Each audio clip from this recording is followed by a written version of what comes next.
Korea के अंदर दो देश हैं। अब कोरिया में दो देश हैं सर, खुद कोरिया दो देश हैं, नॉर्थ कोरिया साउथ कोरिया। अरे भैया पहले ये सब एक ही हुआ करते थे। इसे कोरियन पेनिनसुला कहा जाता था, कोरियन प्रायद्वीप। उत्तर और दक्षिण कैसे बटे, इसको लेकर के लड़ाई जुड़ी है सेकेंड वर्ल्ड वॉर के बाद शुरू हुए कोल्ड वॉर से। लेकिन कोल्ड वॉर से पहले क्या हुआ वो भी बताएंगे, और कोल्ड वॉर के बाद क्या हुआ वो भी आज के सेशन में थोड़ा सा जानकारी के रूप में दे ही देंगे।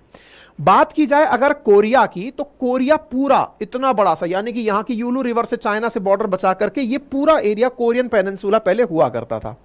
एशिया के पूर्वी हिस्से में बसा हुआ, सी ऑफ जापान के अंदर, येलो सी के नीचे, दक्षिण सी के ऊपर बसा हुआ यह जो देश है जिसको आप कोरियन पेनिनसुला के नाम से जानते हैं, यहां पर कोरियो वंश हुआ करता था 1392 तक। उसके बाद में इसके यहां पर दूसरा वंश आया जिसका नाम था जोसेओन वंश। उसके बाद में तीसरा वंश आया 1897 में जिसने नाम रखा कोरियन एम्पायर। यानी कि जिस कोरिया को आज आप देखते हैं पूरा चाइना से और रशिया से बॉर्डर साझा करता हुआ कोरियन प्रायद्वीप, जो एक और सी ऑफ जापान, एक और येलो सी से कनेक्टेड है, ये वाला कोरियन प्रायद्वीप पूरी तरह से कोरियन एम्पायर कहलाता था। इसके बीच में उत्तर और दक्षिण जैसी लड़ाइयां हुआ नहीं करती थी। तो फिर क्या हुआ, तो फिर समय बदला। इनके पूर्व में बसा हुआ एक देश है जिसका नाम है जापान। इसने अपने अंदर श्रेष्ठता का भाव पैदा किया कि हम महान हैं और हमारी महानता दुनिया को पता चलनी चाहिए। तो ये जो कोरियन एम्पायर बना हुआ था 1897 तक, इसको पछाड़ने का जापान ने प्लान किया। पछाड़ने का मतलब कि भाई हमारे पास, क्योंकि जापान जो है ना ये पैसिफिक रिंग ऑफ फायर पर बसा हुआ कंट्री है, आए दिन भूकंप आते रहते हैं, ज्वालामुखी फटते रहते हैं, ऊबड़ खाबड़ जगह पर है, खेती बाड़ी के लिए कोई खास जगह है नहीं। तो यहाँ के लोग लड़ाका टाइप के हैं और खुद की श्रेष्ठता से मतलब भाव विओर हैं कि भैया हम श्रेष्ठ हैं दुनिया में। अपनी श्रेष्ठता के चलते दूसरे को नापते थे कि भाई तुमसे अच्छे हैं हम। तो भाई ये लोग यहां से निकल पर इन पर हमला बोल दिए कि हम तुम पर राज करेंगे। कोरियन पेनिनसुला पर हुआ हमला, कोरियन एम्पायर हार गया और इस पूरे एरिया पर लगभग 1910 के अराउंड जापान वालों ने कब्जा कर लिया। यानी कि ये जो पूरा क्षेत्र आप देख रहे हैं ये भी जापान हो गया और ये भी जापान हो गया। ठीक है साहब। 1910 में जापान यहां पर जब राज करने आया तो ये पूरा क्षेत्र वो जापान कहा और इन लोगों के ऊपर जबरदस्त यातनाएं दिया। यातनाओं में यहां के लोगों को दास बनाना, नौकर बना के जापान में लेकर जाना, महिलाओं के साथ बहुत ही अभद्र व्यवहार करना, रेप जैसी घटनाएं, सेक्स स्लेव बनाए जैसी घटनाएं, जिसको लेकर काफी मतलब आए दिन चर्चाएं होती है। आज भी इन दोनों के बीच, जब ये दो देश अलग अलग अस्तित्व करते हैं, इनके बीच में संबंध अच्छे नहीं है। जापान ने सारी क्रूरता की हदें पार कर दी थी। मतलब जापान ने इस क्षेत्र में बहुत गंध मचाई साहब। फिर क्या हुआ, 1910 से लेकर के 1945 तक का समय जापान का रहा। 1945 में जब सेकेंड वर्ल्ड वॉर खत्म हुआ, सेकेंड वर्ल्ड वॉर कब से कब तक चला, 1939 से लेकर के 45 के बीच में। युद्ध किन किन के बीच चला, तो दो प्रकार की टीमें हुआ करती थी उस समय। कौन कौन सी टीमें हुआ करती थी, एक वो जो मित्र राष्ट्र थे और एक वो जो धुरी राष्ट्र थे। मित्र राष्ट्रों में प्रमुखता से थे ब्रिटेन, फ्रांस, अमेरिका, सोवियत रूस, और जो धुरी राष्ट्र थे उसमें थे जापान, इटली और जर्मनी। इन्हीं से तो युद्ध चल रहा था। जापान उस समय बहुत ताकतवर देश हुआ करता था। इन दोनों के बीच में युद्ध चला। 1945 में जाकर के ये जो युद्ध है ये खत्म हुआ और खत्म में जापान हार गया, क्योंकि जापान पर, हिरोशिमा और नागासाकी पर अमेरिका ने हमला करके उसके हौसले पस्त कर दिए। जापान बैक टू पवेलियन हो गया कि सर अब हम हार गए तो क्या होगा, तो बोले तुम्हारी सारी संपत्ति छीन ली जाएगी।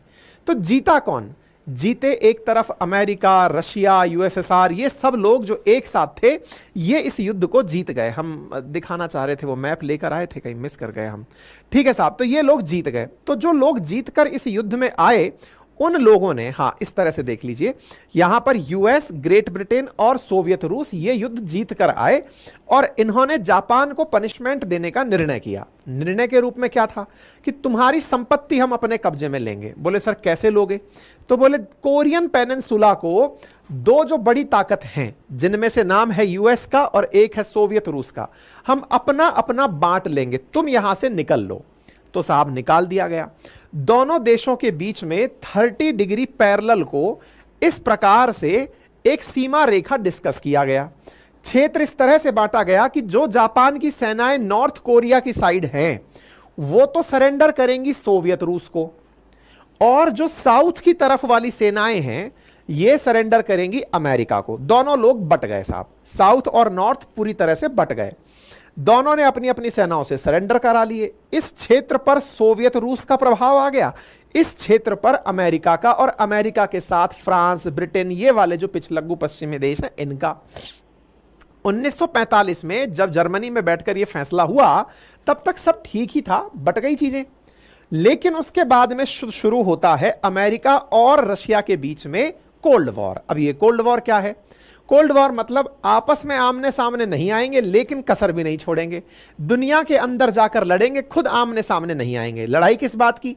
सोवियत रूस कहता है कि हमारी विचारधारा बड़ी, अमेरिका कहता है हमारी विचारधारा बड़ी। अमेरिका की विचारधारा पूंजीवादी और सोवियत रूस वालों की साम्यवादी, सब अपनी विचारधारा को लेकर झगड़ने लगे। इस झगड़े को जब यहां पर ऑब्जर्व किया गया कि भाई किस तरह से इसको आगे लीड किया जाए, तो यह झगड़ा धीरे धीरे इन दोनों के बीच जमकर चला। नॉर्थ कोरिया के अंदर जो किम जोंग उन है, इनके दादाश्री हुआ करते थे, उनको यहां का नेता बनाकर भेजा गया और नेता बनाकर के उन्हें यहां की सत्ता संभला दी गई और ये आकर के यहां पर सरकार चलाने लगे। असलियत में ये इनका किम जोंग उनके दादा थे किम इल संग। किम इल संग नाम के इनके दादा थे जिन्हें यहां पर कोरिया की सत्ता पकड़ा दी गई, नॉर्थ कोरिया की, कि आप चलाइए। ये सोवियत रूस के बड़े वफादार हुआ करते थे। किम इल संग जो कि किम ऑन जुंग के दादा हैं, इन्होंने सोवियत रूस से प्रेरणा पाकर कहा कि अब मैं आपको साउथ कोरिया भी जीत कर दे दूंगा, क्योंकि मैं सेना में रहा हुआ आदमी हूं। साहब इन्होंने अमेरिका की तरफ से बिठाए हुए सिंगमैन री को हटाने के लिए, जैसे साउथ कोरिया में, जैसे नॉर्थ कोरिया में इलसंग बिठाया गया, ऐसे साउथ में अमेरिका ने अपना आदमी बिठाया जो कि पूरी तरह पूंजीवादी था, पढ़ लिख कर अमेरिका से लौटा था। दोनों के बीच में घमासान शुरू हुआ। एक बार तो पूरी नॉर्थ कोरिया की फौज साउथ कोरिया पर कब्जा कर ली, अमेरिका पिछड़ गया। फिर अमेरिका की फौज नॉर्थ कोरिया पर हमला कर ली। नॉर्थ और साउथ के बीच में घमासान चला साथियों। मतलब यह पकड़िए कि 1945 के बाद जहां सेकेंड वर्ल्ड वॉर तो खत्म हो गया, लेकिन नॉर्थ और साउथ के बीच का घमासान खत्म नहीं हुआ। लगभग 20 से 30 लाख लोग, अलग अलग जानकारियां हैं, कहते हैं कि 20 से 30 लाख लोग इस घटना के अंदर मारे जाने की बात निकलकर आती है। ये एक प्रकार से इन दोनों देशों के बीच चल रहा जो युद्ध है उसमें अमेरिका का बहुत बड़ा फेलियर माना जाता है।